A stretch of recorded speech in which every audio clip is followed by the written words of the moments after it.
बस ये होता है कि किसी व्यक्ति का पेपर में लिखने का तरीका, style of presentation, writing speed, logical thinking वो बहुत अच्छी होगी तो उसका इंडिया रैंक आना ज़्यादा स्वाभाविक होता है। रवि छावछरिया इंस्टीट्यूट से ऑल इंडिया रैंकर्स आए। कितने कितने रैंकर अभी तक आपने अभी तक बता दिए? 336 ऑल इंडिया रैंकर आ चुके हैं इंडिया के टॉप 50 में। मतलब इंडिया फर्स्ट से लेकर इंडिया 50 तक हर रैंक पे कम से कम 4 से 5 बच्चे हम लोग आ चुके हैं। नॉलेज और डिग्रीज, नॉलेज क्यों डिग्री हमें पैसा ज्यादा दिलवा सकती है? CS स्टार्स प्रोग्राम के तहत हम आर्थिक रूप से कमजोर विद्यार्थी जो हैं, जिनके माँ बाप नहीं हैं या पापा है ना एकदम तंग परिस्थिति में हैं, ऐसे फर्स्ट जनरेशन लर्नर को हम पूरे देश में से सिलेक्ट करते हैं और उनको CA की पूरी पढ़ाई फ्री में करवाते हैं। उनकी सारी किताबें, उनका कोचिंग, उनकी टेस्ट सीरीज, उनको पूरा सपोर्ट हम करते हैं। तो अभी प्रॉब्लम क्या होती है कि कौन सबसे आगे है, चार्टर्ड अकाउंटेंट खुद या आर्टिफिशियल इंटेलिजेंस? नमस्कार दर्शक दोस्तों, CA रवि छावछरिया निखिल मद्रासी के इस पॉडकास्ट में आज के हमारे मेहमान एक सूरत की जानी मानी हस्ती हैं और कोचिंग क्लास के संदर्भ में अगर बात करूं, चार्टर्ड अकाउंटेंट की कोचिंग क्लास के संदर्भ में बात करूं तो ये एक बहुत ही बड़ा नाम है, ऐसा मैं कह सकता हूं। रवि जी, आपका हार्दिक स्वागत है। नमस्कार। रवि जी, ये बोलते हैं ना कि आपकी जो ऑर्गेनाइजेशन है, ये ऑर्गेनाइजेशन में से बहुत टॉपर्स बाहर आते हैं, ऑल इंडिया रैंकिंग आते हैं। ऑल इंडिया रैंकिंग जितने भी लोग आते हैं उनको पब्लिसिटी भी बहुत ज्यादा मिलती है। ये भी अच्छी नहीं है बात है, क्योंकि जो डिजर्विंग कैंडिडेट है उनको तो अच्छा एक प्रोजेक्शन मिलना ही चाहिए। Nothing wrong in it. फर्क क्या होता है ऑल इंडिया रैंकर स्टूडेंट और जनरल स्टूडेंट्स में? अगर हम प्रैक्टिकल लाइफ में देखें तो करियर में आगे जाके कोई स्टूडेंट ने रैंक नहीं भी स्कोर किया है, पर अगर उसने CA की पढ़ाई बहुत लॉजिकली और शिद्दत से अच्छी तरह से की है और काम में अच्छा मैनेजमेंट कर रहा है, अच्छी डिलीवरीज कर रहा है काम में, तो करियर में आगे फर्क नहीं पड़ता है। बस ये होता है कि किसी व्यक्ति का पेपर में लिखने का तरीका, style of presentation, writing speed, logical thinking वो बहुत अच्छी होगी तो उसका इंडिया रैंक आना ज़्यादा स्वाभाविक होता है। लेकिन हम ये कोशिश करते हैं कि जितने भी बच्चों को हम पढ़ा रहे हैं, CA की तैयारी करवा रहे हैं, वो सभी बच्चों को जो भी वो पढ़ रहे हैं उसका प्रैक्टिकल मतलब समझ में आए, वो उस चीज को समझकर याद रखें और आगे अपनी लाइफ में अप्लाई कर सके as a professional. So rank लाना उस स्टूडेंट की पर्सनल स्किल के ऊपर डिपेंड करता है। एक मेंटर की ड्यूटी होती है कि जितने भी बच्चों को पढ़ा रहा है उन सबको वो बराबर ज्ञान दे और सबको आगे करियर के लिए सॉलिड तैयारी करवा कर दे। राइट, आपने बताया ना कि राइटिंग परफॉर्मेंस, हाँ। ये आप वो ये भी सिखाते हैं आपके कोचिंग क्लास में? हम सबको सिखाते हैं कि आपको राइटिंग के समय क्या ध्यान देना है, कैसे अपनी स्पीड डेवलप करनी है, कितने टाइम में कितना आंसर कंप्लीट करना चाहिए। लेकिन फिर वो विद्यार्थी के ऊपर भी डिपेंड करता है कि वो उसकी कितनी प्रैक्टिस करता है और कैसे उसको अप्लाई करता है। एक बात समझ में नहीं आ रहा है कि गुजराती विद्यार्थी जो स्टूडेंट होते हैं वो गुजराती भाषा में ही पूरा मतलब 12 साल उन्होंने करीबन निकाला है। कई लोग तो बीकॉम के बाद भी CA में जाते थे पहले के जमाने में, अब ऐसा नहीं है। तो अचानक अंग्रेजी स्टैंडर्ड हो जाना, अंग्रेजी में लिखना, अंग्रेजी में समझना, और आप लोग जब कोचिंग क्लास लेते हैं तब आप लोग भी अंग्रेजी में लिखना है लेकिन समझाते गुजराती में कि कौन सी भाषा में समझाते? नहीं, समझाते हम लोग हिंदी में हैं। हिंदी सभी लोग समझ सकते हैं जी। और जहां तक अंग्रेजी की बात है तो गुजराती या हिंदी माध्यम के स्कूलों में भी इंग्लिश का एक पेपर होता है। सही। और आज के टाइम में सभी बच्चों को इंग्लिश पढ़ना और बेसिकली समझना सबको आता है। नहीं, लेकिन फिर जो पेपर होता है वो तो अंग्रेजी में ही होता है ना? हाँ, लेकिन इसमें MCQ पेपर भी फर्स्ट लेवल पे होते हैं, जैसे इकोनॉमिक्स का पेपर और मैथ्स का पेपर पूरा MCQ होता है। बिजनेस लॉ का पेपर जो लिखना होता है उसमें बच्चों को थोड़ी सी प्रैक्टिस और मेहनत की ज्यादा जरूरत है। और अकाउंट्स में तो आंकड़े होते हैं, वो आंकड़े आपको समझ में आ ही जाते हैं। तो अगर बच्चा स्मार्ट है ना और पॉजिटिव एटीट्यूड रखता है तो उसको लैंग्वेज का कोई फर्क नहीं पड़ता। शुरुआत में उसको 3-4 महीने थोड़ा आज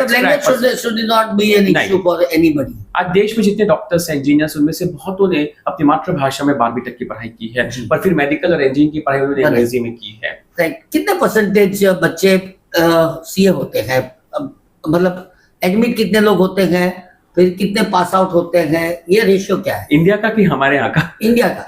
इंडिया में जैसे फाउंडेशन में अराउंड 20% बच्चे पास होते हैं, पर ये चीज ना भूलें कि जो बाकी 80% बच्चे हैं वो वापस अगला अटेम्प्ट देते हैं 4 महीने बाद। अच्छा। उसमें से भी वापस पास होते हैं और उसमें से कोई रह गए तो वापस तीसरा अटेम्प्ट तो देते हैं। 3 तो अटेम्प्ट तो देते ही तीन देते हैं। अटेम्प्ट में आप देखेंगे तो लगभग 50% बच्चे तो निकल जाते हैं। यानी ये रेशियो पहले बहुत कम था, वो बढ़ा। दूसरी बात है कि जो बाकी 40-50% बच्चे होते हैं उनमें से बहुत ऐसे बच्चे होते हैं जो सिर्फ सीए ज्वाइन कर लेते हैं, पर वो खुद जानते हैं कि उन्होंने उसको जस्टिफाइड तरीके से जो तरीके से पढ़ना चाहिए वो नहीं पढ़ते, क्योंकि सीए बहुत सस्ता कोर्स है। 9,000 रुपए में फाउंडेशन का रजिस्ट्रेशन हो जाता है, 17,000 रुपए में इंटरमीडिएट हो जाता है। तो सीए आज भी देश का सबसे सस्ता कोर्स है और इसमें कोई रिजर्वेशन नहीं है, कोई बंदिश नहीं है, तो एडमिशन सब ले सकते हैं। तो मैं कहता हूँ कि खुले सांड की तरह आप सब आ तो जाते हो प्रोग्राम में, लेकिन आपको उस पढ़ाई को आपने सही तरीके से अगर किया है ना, तो आपको सीए बनने से कोई नहीं रोक सकता। राइट। अब सीए का काम एक होता है एडमिट टू द अथॉरिटीज। कितने लोग अथॉरिटी के समक्ष अपने आप को पहचानते हैं? मतलब इनकम टैक्स ट्रिब्यूनल, देन वो सब चार्टर्ड अकाउंटेंट करते हैं कि वो एडवोकेट करते हैं? नहीं, इनकम टैक्स एपेलेट ट्रिब्यूनल में और सीआईटी अपील्स के सामने भी और जीएसटी में भी अपील्स के सामने ओके चार्टर्ड अकाउंटेंट्स को लीगल पावर है, वो प्रेजेंटेशन कर सकते हैं। उसके आगे अगर आपको हाई कोर्ट में जाना है तो आपको उसके लिए बार काउंसिल के हिसाब से एलएलबी चाहिए। तो कई सीए फिर एडवोकेट बन जाते हैं और सीए की तो मेंबरशिप है, पर वो सीओपी जो है बाद में सरेंडर करके बार काउंसिल के अच्छा, बाद में वो चार्टर्ड अकाउंटेंसी नहीं कर सकता है। आप प्रोफेशनल जो प्रैक्टिस है वो एक ही प्रैक्टिस एक समय कर सकते हैं। तो अभी आगे बढ़ते हैं और चार्टर्ड अकाउंटेंसी में आर्टिफिशियल इंटेलिजेंस का भी एंट्री हो चुका है। बिल्कुल। तो अभी प्रॉब्लम क्या होती है कि कौन सबसे आगे है, चार्टर्ड अकाउंटेंट खुद या आर्टिफिशियल इंटेलिजेंस? आईसीआई खुद आर्टिफिशियल इंटेलिजेंस के ऊपर कई प्रोग्राम भी लॉन्च की है और चार्टर्ड अकाउंटेंट्स इवन जो 70 इयर्स के सीनियर चार्टर्ड अकाउंटेंट्स एकदम सीनियर मोस्ट, वो भी एआई को बहुत बेहतरीन तरीके से उसका यूज कर रहे हैं और उसके कारण उन लोग अपना काम जल्दी जल्दी पूरा कर रहे हैं और ज्यादा काम उठा रहे हैं। अब जो सीए थोड़ा ही काम कर रहे हैं, बहुत पीछे हैं या एआई का प्रयोग नहीं कर रहे हैं, उनको तकलीफ होगी। लेकिन जो सीए आगे बढ़ के एआई का उपयोग करके अपने काम की जो तीव्रता है, उसकी जो गति है, उसको 2 गुनी करके आगे बढ़ा रहे हैं, उन लोग का तो काम और ज्यादा बढ़ रहा है। तो ये वही चीज है कि जैसे मोबाइल आए तो हमने मोबाइल को कैसे यूज किया, कंप्यूटर्स आए तो कंप्यूटर्स को हमने कैसे यूज किया, तो वैसे एआई को हम कैसे यूज कर रहे हैं उसके ऊपर डिपेंड करता है। एआई आने के बाद चार्टर्ड अकाउंटेंट्स का स्कोप और बढ़ा है, वो और ज्यादा क्षेत्र में काम कर सकते हैं और एआई लेकिन सीए को रिप्लेस नहीं कर सकता, क्योंकि चार्टर्ड अकाउंटेंट्स जो पर्सनल काउंसलिंग करते हैं और बिजनेसमैन जो सीए के ऊपर भरोसा करता है, कोई बिजनेसमैन आंख बंद करके एआई पे भरोसा करके अपना निर्णय नहीं ले सकता। आज गूगल में पूरा मेडिकल साइंस आपको मिल जाएगा, पर फिर भी हर एक बीमार व्यक्ति डॉक्टर के पास जाएगा ही जाएगा। वो बीमार व्यक्ति गूगल के भरोसे अपना ट्रीटमेंट नहीं कर सकता। वो गूगल को डॉक्टर यूज कर सकता है अपने नॉलेज को और अपडेट करने के लिए। तो वैसे ही सीए एआई को यूज करता है अपने काम को जल्दी पूरा करने के लिए और अच्छी तरह से पूरा करने के लिए। यानी AI should not use chartered accountant, chartered accountant can use AI. अगर चार्टर्ड अकाउंटेंट्स एआई को यूज नहीं करेगा तो फिर शायद एआई चार्टर्ड अकाउंटेंट्स को यूज करेगा। ये बहुत अच्छी बात बताई आपने। मैं एक बात ये जानना चाहता हूँ कि आपके इंस्टीट्यूट में से मैं काफी सालों से देख रहा हूँ न्यूज़पेपर में कि ये रवि छावछारिया इंस्टीट्यूट से ऑल इंडिया रैंकर्स आए।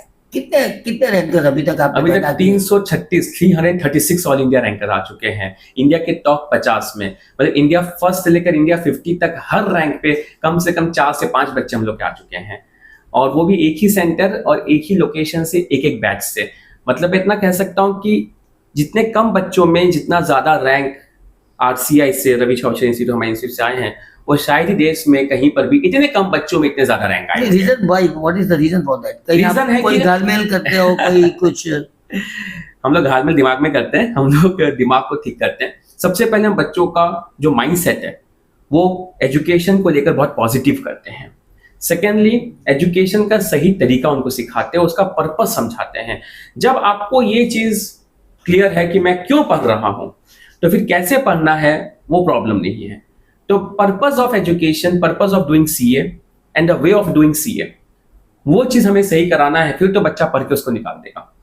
तो ये उसके पीछे की पूरी कहानी। कोचिंग का मतलब सिर्फ उनको सवाल जवाब सिखाना या सिर्फ उनको सम्स सॉल्व करवाना, आंसर रटवाना, वो काम शिक्षक का नहीं है। शिक्षक का काम है कि उनको सही दिशा दिखाना, उनको मोटिवेट करना, प्रेरित करना, ताकि वो अपनी पढ़ाई पूरी करे, समय पर पूरी करे, क्योंकि अंत में तो जो विद्यार्थी खुद मेहनत करता है वही उसका परिणाम होता है। राइट। तो हम आपके उसको जीवन में पैसे का महत्व कितना है? क्योंकि एक चार्टर्ड अकाउंटेंट जो आपके हाथ के नीचे से तैयार होकर करोड़ों कमा सकता है, और आप कोचिंग के जरिए कोचिंग में कितना इंक्रीमेंट हो सकता है? ये आपका इन्वेस्टमेंट है, इसमें से आप पैसा बढ़ाओ, और लेकिन कोचिंग का जो फीस रहता है, स्टूडेंट की जो संख्या रहती है, वो हर Limited साल 1, रहती है। 2, 5 से ज्यादा तो होता नहीं है। तो फिर आपको ऐसा नहीं लग रहा है कि अभी एक वक्त आ गया है कि अभी ये सब छोड़ के पैसा ही लगाओ, काम में लगाओ?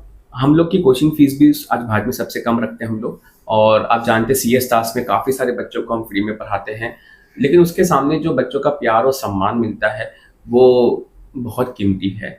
और शायद ये हमें सौभाग्य मिला और लोगों का विश्वास मिला कि हम उनको सीए पढ़ा सकते हैं, सीए जैसी परीक्षा की तैयारी करा सकते हैं। तो वो मेरे ख्याल से, मेरे विचार से सबसे ऊंची चीज है। राइट। आपने एक बीच में उल्लेख किया सीए स्टार कार्यक्रम, ये क्या है?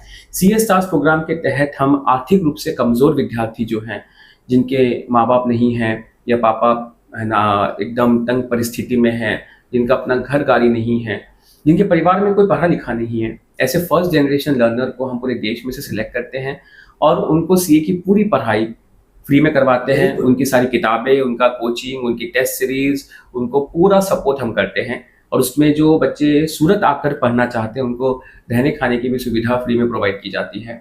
तो पिछले 8 सालों में इस प्रोग्राम के तहत अभी तक 235 जितने चार्टर्ड अकाउंटेंट्स बन चुके हैं, और ये सभी बच्चों ने उस भ्रम को तोड़ा है कि आपको पढ़ाई करने के लिए बहुत पैसे की ज़रूरत है, कि बहुत ज़्यादा बैकग्राउंड की ज़रूरत है।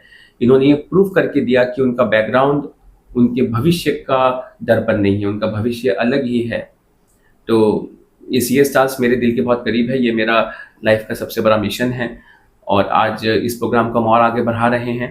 प्रेजेंटली हमारे अंदर इस प्रोग्राम में अभी भी 200 से ऊपर बच्चे पढ़ रहे हैं, क्योंकि हम लोग हर साल 40 से 50 बच्चे लेते हैं 5 साल तक के प्रोग्राम के लिए। तो 200-250 बच्चे इस प्रोग्राम में भी पढ़ रहे हैं, और सब अभी हर साल फाइनल के एग्जाम दे के निकलते जाएंगे, और अभी तक 235 बच्चे तो चार्टर्ड अकाउंटेंट्स बन चुके हैं। दरअसल दोस्तों, सीए स्टार मिशन की बात कही है और एपिसोड में करेंगे, क्योंकि इसको भी बहुत अच्छी तरह से गहराई से उसको समझना पड़ेगा कि ये विषय क्या है, उपलब्धि क्या है। देखो, परिवर्तन एक कुदरत का परिवर्तनशील नियम है, और जो परिवर्तन का स्वीकार नहीं कर सकता है वो कैरियर में से फेल हो जाता है, या तो उसको निकल जाना पड़ता है। आपने इस बदलाव को किस तरह से एक्सेप्ट किया है? क्योंकि पहले का एक चार्टर्ड अकाउंटेंट का कोशिश, अभी का जमाना, आप इतने सालों से हैं, पहले जिस परिस्थितियों में से आपने पढ़ाया है, आज इन परिस्थितियां अलग है, वैचारिक क्रांति बहुत ज्यादा आ चुकी है। तो ये बदलाव को आप किस अंदाज से देखते हैं? इसमें जैसे हम लोग ने बहुत बदलाव किया, और आज हम लोग हर रोज नए नए टेक्नोलॉजी यूज कर रहे हैं। जैसे हमारी सारी क्लासेस अब स्टूडेंट्स अपने लैपटॉप या पीसी पे या मोबाइल पे लाइव अटेंड भी कर सकता है। हर एक बच्चा जो भी हमारे यहाँ पे एडमिशन लिया है, तो वो अगर बीमार भी है तो हॉस्पिटल में रहकर भी क्लास को पूरा सुन सकता है और अपने डाउट्स पूछ सकता है लाइव क्लास में भी। और वो कहीं पर भी दुनिया में घूम भी रहा हो तो अपनी क्लास अटेंड कर सकता है। साथ ही साथ क्लास के सभी लेक्चर्स की रिकॉर्डिंग्स भी बच्चों को हम अपने ऐप में प्रोवाइड करते हैं, जो वो एग्जाम तक 2 बार देख सकता है। तो इससे बच्चे की पढ़ाई का कहीं पे कोई रुकावट नहीं होती है। उसके साथ हमने कई सारे बुक्स बनाए हैं। पहले सीए की बुक से खाली हम पढ़ाते थे, पर हमने सीए की बुक्स को पूरे हमारी बुक्स में सही तरीके से इंक्लूड किया, उसमें पिछले एग्जाम से क्वेश्चंस डाले और ज़्यादा, और उसमें अपने अच्छे नए क्वेश्चंस बनाए। हम रोज रिसर्च कर रहे हैं, डेली रिसर्च चालू रहता है, और उसके कारण आज रिजल्ट्स और अच्छे आ रहे हैं। हमने कई नए टेस्ट क्वेश्चन पेपर्स बनाए, इवैल्यूएशन के एआई बेस पर सिस्टम्स बनाए हैं। तो evaluation system, books, content, online education, recorded lectures, doubt solving support, fast track lectures, revision lectures, जो बच्चे कुछ रह जाते हैं उनको जल्दी जल्दी पूरा सिलेबस को वापस रिवाइज कर सके, उसके लिए रिवीजन लेक्चर्स। तो मैंने अपने अंदर और भी जो टैलेंटेड चार्टर्ड अकाउंटेंट्स उनको टीम में रखा। मैं खुद पढ़ाता ही हूँ, और साथ साथ में मेरी पूरी टीम दिन रात हम काम करते हैं कि सीए की पढ़ाई का जो अनुभव है बच्चों के लिए वो और बेहतरीन किया जा सके, इम्प्रूव किया जा सके। आपका क्लासरूम टेक्निकली कितना आगे बढ़ चुका है? पहले तो एक क्लासरूम होता था, आप लेक्चर देते थे, लोग सुनते थे, लेकिन बाद में ये भी तो बदलाव हो सकता है, और कौशल्य ज्यादा, एक इम्प्रूवमेंट, टेक्निकल इम्प्रूवमेंट ये भी किया होगा। कहाँ तक पहुंचे आप? हम लोग पढ़ाते एक ही सेंटर पे हैं, और 11th-12th की भी साथ अब सीए की पढ़ाई चालू कर दी है। तो 11th-12th की पढ़ाई के लिए हम लोग ने वेसू में, यहाँ पे पर्वत पाटिया में, क्योंकि 11वीं-12वीं का बच्चा छोटा होता है एज में, वो ज़्यादा ट्रैवल नहीं कर सकता, तो शहर के अलग अलग जगहों पे हम लोग ने 11th-12th के हिसाब से बच्चों की पढ़ाई चालू करवाई है। तो बच्चा बेस उनका स्ट्रांग बनता है। और आप अभी देखेंगे तो सीए इंटरमीडिएट में भी जो हमारे रैंक होल्डर्स आए हैं, वो सब वही बच्चे जो 11वीं-12वीं के साथ हमारे साथ जुड़े हुए थे। तो बच्चों के रिजल्ट्स उसके कारण इम्प्रूव हो रहे हैं और उनका जो नींव है, वो बच्चों की नींव मजबूत हो रही है। आज कोई भी इमारत उतनी ही ऊंची जा सकती है जितनी उसकी नींव मजबूत होगी। तो हम 11वीं-12वीं से ही उनके कैलकुलेशंस, उनके लीगल लॉ को पढ़ने के तरीके, उनकी लैंग्वेज, उनकी राइटिंग, इन सब पे वर्क करके उनकी नींव को बहुत मजबूत बना रहे हैं। और मैं कहूँ तो हम लोग ने इतने सालों में हर साल और आज हर एक दिन हम इम्प्रूवमेंट, डेवलपमेंट, अपडेटिंग, अपग्रेडिंग कर रहे हैं और इसको आगे तक लेके जाना है, क्योंकि रोज नए चैलेंज आएंगे और उसको रोज सही समय पे उसको एड्रेस करना, उस चैलेंज को सक्सेसफुली फेस करना जरूरी है। रवि जी, आपने 3 डिग्री प्राप्त की है, तो आपके जीवन में 3 का महत्व बहुत ज्यादा है। हमें 2 और चीजों में 3 का महत्व सुनना है। वो एक तो 3 चीजें ऐसी क्या ध्यान में रखनी चाहिए जैसे आपका बेटर रिजल्ट प्राप्त हो, और ऐसी कौन सी 3 mistakes every student is making during the exam? तो 3 चीजें जो आपको ध्यान रखनी है। सबसे पहले कि आप जो भी स्टडीज कर रहे हैं उसको रेगुलर रिवाइज करते रहें। नहीं तो लोग सिर्फ पढ़ के निकल जाते हैं और रिवीजन नहीं करते टाइम पे। तो regular revision, not last month revision, but regular revision करते रहें। सेकेंडली कि अपने खुद से हैंड रिटन नोट्स बनाएं, क्योंकि जो हम लिखते हैं वो हमारे दिमाग में भी छप जाता है। लोग क्या करते हैं आजकल, सिर्फ रेडीमेड नोट्स पढ़ने की कोशिश करते हैं, बट अपने नोट्स बनाएं, ये बहुत जरूरी है। तीसरी चीज कि आप जो भी पढ़ें उसके सही डीप कंसेप्ट्स को समझें। अगर आपने सिर्फ लेक्चर सुन लिए हैं और उसको रख लिया है तो फिर आप एग्जाम में उतना याद नहीं रख पाएंगे। तो 3 चीजें, regular revision, secondly self notes, and third logical understanding. और 3 मिस्टेक्स ज्यादा से ज्यादा लोग क्या करते हैं? 3 मिस्टेक्स ये करते हैं कि पहले तो जो ग्रुप में आप रह के पढ़ाई कर रहे हैं, आप सोचते हैं कि मैंने अपनी पढ़ाई कर ली, अब मैं ग्रुप में खाली मस्ती करूंगा, तो ऐसा नहीं। आपके एक अच्छा ग्रुप होना बहुत जरूरी है। तो कई बार आपके फ्रेंड्स सही नहीं होते हैं जो आपके एफर्ट्स को वेस्ट कर देते हैं। दूसरी मिस्टेक लोग ये करते हैं कि राइटिंग प्रैक्टिस जो है वो नहीं करते हैं। नोट्स बना लिए पर फिर भी पेपर राइटिंग नहीं करते हैं, सिलेबस लेट से कंप्लीट करते हैं। तो राइटिंग प्रैक्टिस करें, ये मिस्टेक करते हैं कि लोग राइटिंग प्रैक्टिस नहीं करते हैं। और तीसरा टाइम मैनेजमेंट, कि अपनी जो शेड्यूलिंग और प्लानिंग है वो नहीं करते हैं, बस जब मन में आए जो मन में आए वो पढ़ लिया। तो वो टाइम मैनेजमेंट आप करें, राइटिंग प्रैक्टिस करें और एक अच्छा ग्रुप रखें। बहुत अच्छी बात आपने बताई। तो 3 का महत्व आपके जीवन में बहुत ही है, ऐसा मैं बिल्कुल मान सकता हूँ। अब थोड़ा रैपिड फायर क्वेश्चन हम आपसे, मेरी बर्थडे भी 12 है, 12 का टोटल 3 होता है। क्या बात है, क्या बात है। तो आपके जीवन में क्या मायने रखता है, रैंक और रिजल्ट? रिजल्ट। क्यों? क्योंकि रिजल्ट सबके लिए जरूरी है, रैंक सेट सिर्फ कुछ के लिए जरूरी है। जी, और हार्ड वर्क अच्छी बात है कि स्मार्ट वर्क, वो कैसे? But consistently. स्मार्ट वर्क कुछ लोग कुछ दिन करते फिर नहीं करते। स्मार्ट वर्क होना चाहिए पर हार्डली रेगुलर होना चाहिए। बुक्स और डिजिटल नोट्स क्या? बुक्स, फिजिकल बुक्स, क्योंकि जब हम किताबों को लेकर छूते हैं, उनको पढ़ते हैं, तो वो जो दिमाग में छपता है वो डिजिटल नोट्स से नहीं होता। तो हमेशा फिजिकल नोट्स। आपके जीवन में ऐसी कौन सी पुस्तक है जिसके साथ आपका परिवर्तन हुआ? या तो एक ऐसी बुक का नाम बताइए या 2 बुक का नाम बताइए, कोई लेखक का नाम बताइए जिनकी बुकें हमेशा हमें पढ़नी चाहिए। मैं बचपन में हमारे गुरुजी की ना कुछ साखियों की किताब होती थी, परमार्थी साखियाँ, जिसमें परमार्थ, अध्यात्म, कर्म और गुरु और शिक्षा के ऊपर कई छोटी छोटी कहानियां हुआ करती थी। तो वो मैंने बचपन में 2 से 3 बार पढ़ी थी, जिसका मैं मानता हूँ मेरे ऊपर बहुत प्रभाव रहा। परमार्थी साखियाँ। कौन गुरु, कौन आपके? राधा स्वामी सत्संग व्यास के गुरु जी है। तो अध्यात्म के रूप से हम उनको मानते हैं, हमारे गुरु हैं। और वैसे मैं कहूँ तो मैंने कई और किताब बहुत पसंद की है, जैसे the spiritual laws of success करके दीपक चोपड़ा की किताब है, और शिव खेरा जी की यू कैन विन करके किताब है, एंड फिर जिम्स कॉलिंस की एक गुड टू ग्रेट करके बुक है। तो कई ऐसी किताबें हैं जो आपको एक सही डायरेक्शन देने में हेल्प करती है। आपने मतलब आपके जीवन में सबसे ज्यादा कौन से बुक ने इन्फ्लुएंस किया है? आपने बता तो दिया दादा स्वामी सत्संग बोले, हाँ, परमार्थी लेकिन साहब उनके कौन से विचार से आप बहुत प्रभावित हैं? उनके विचार कर्म के ऊपर कि जो हम कर्म करते हैं उसका सिद्धांत होता है, और दूसरा कि आप कितनी भी कोई चालाकी कर ले, लेकिन जो आपका सच्चा इंटेंशन होगा ना, वो इंटेंशन के अनुरूप ही आपको उसका फल मिलेगा। पता बने, लेकिन वेल्थ होती है तो खुद ब खुद Education, कभी कभी ऐसा नहीं होता है कि जब हमारे में अपने पास पैसा होता है तो हर अकल भी आ जाती है, पावर भी आ जाता है, ऐसा नहीं होता है? देखिए, वेल्थ भौतिक सुख सुविधा है, पर एजुकेशन जो है वो मानसिक, आंतरिक और भौतिक सब कुछ मिला लेता है। राइट। तो जो शिक्षा है, एजुकेशन है, वो सबसे अमूल्य है। वेल्थ आपसे कोई छीन सकता है, आपका एजुकेशन तो कोई नहीं छीन सकता। नहीं सकता है। नॉलेज और डिग्रीज, नॉलेज, क्यों डिग्री हमें पैसा ज्यादा दिलवा सकती है? लेकिन नॉलेज से डिग्री मिल सकती है, डिग्री से नॉलेज मिलेगा वो जरूरी नहीं है, और आपको लोग पैसा आपकी डिग्री के लिए नहीं, आपके नॉलेज के लिए देते हैं। रवि जी, हम आपने दोनों फेज देखे हैं, ऑनलाइन टीचिंग वाला और ऑफलाइन टीचिंग वाला, बेहतर कौन सा है? ये टोटली डिपेंड करता है कि स्टूडेंट किस में अटेंटिवली पढ़ाई कर रहा है। अगर बच्चा ऑफलाइन में आ रहा है पर फिर भी अपने दोस्तों के साथ बातें कर रहा है, क्लास में ध्यान नहीं दे रहा है, तो वो अच्छा नहीं है। और कोई व्यक्ति अगर ऑनलाइन में भी पढ़ रहा है पर पूरे ध्यान से उस क्लास को अटेंड कर रहा है, सुन रहा है, तो अच्छा है। नो डाउट ऑफलाइन में बच्चों को नेटवर्किंग, ग्रुप स्टडीज और इंटरेक्शन का मौका मिलता है, जो ऑनलाइन में नहीं मिलता है।